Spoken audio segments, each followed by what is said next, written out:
ruang sakral yang hidup dalam ingatan umat Islam sepanjang zaman.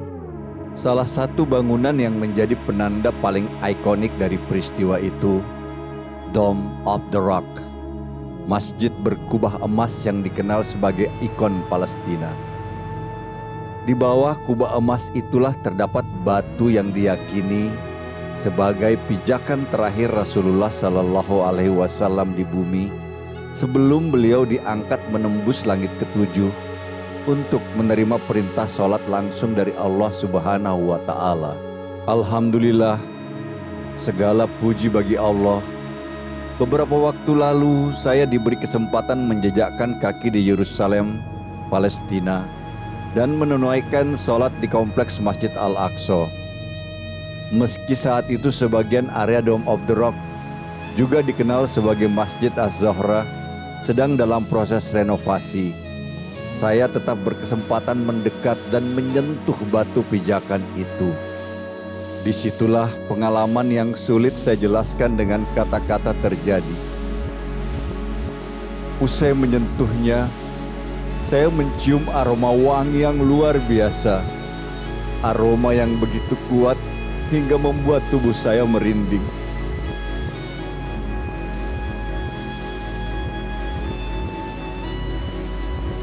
Menariknya, bau yang sama pernah saya rasakan beberapa hari sebelumnya saat sedang menunaikan sholat malam seorang diri di Gua Hira. Tentang pengalaman di Gua Hira, insya Allah akan saya ceritakan di lain waktu. Selain batu pijakan, di dalam kompleks Masjid Al-Aqsa juga terdapat penanda lain yang ditunjukkan kepada saya oleh seorang warga Palestina. Menurut riwayat yang berkembang di sana, penanda tersebut diyakini sebagai tempat Rasulullah Shallallahu Alaihi Wasallam menambatkan buraq, kendaraan istimewa yang Allah siapkan untuk membawa Rasulullah dari Makkah ke Baitul Maqdis.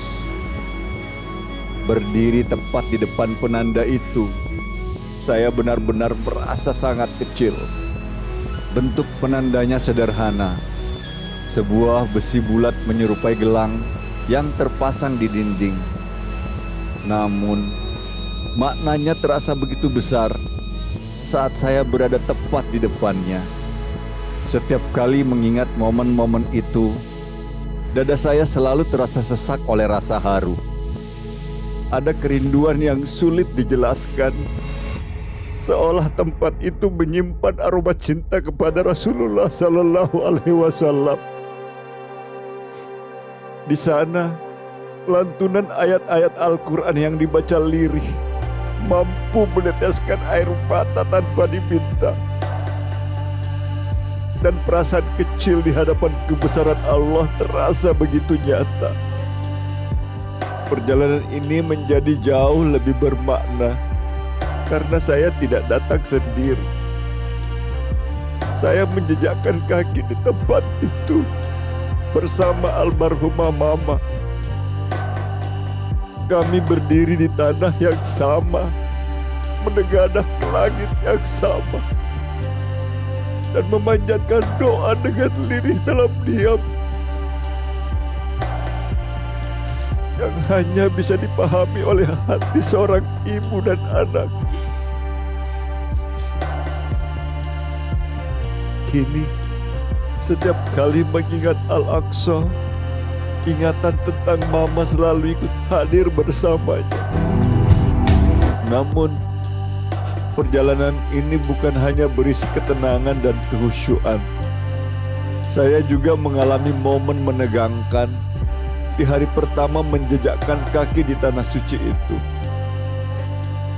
Karena tersesat di dalam labirin kota tua Yerusalem saat hendak menunaikan sholat subuh, saya justru harus berhadapan dengan 4 orang tentara bersenjata laras panjang yang mengepung saya di keempat sisi dari jarak kurang dari 1 meter.